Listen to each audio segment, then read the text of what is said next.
எங்கள் பாட்டி வந்து மருந்தெல்லாம் சாப்பிட மாட்டாங்க பாருங்க.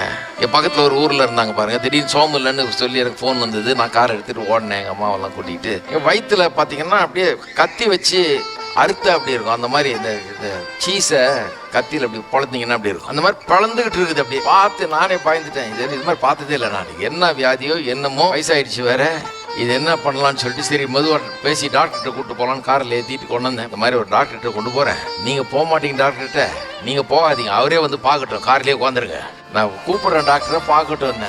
முடியவே முடியாதுட்டாங்க. போ சாத்தானேன்றாங்க.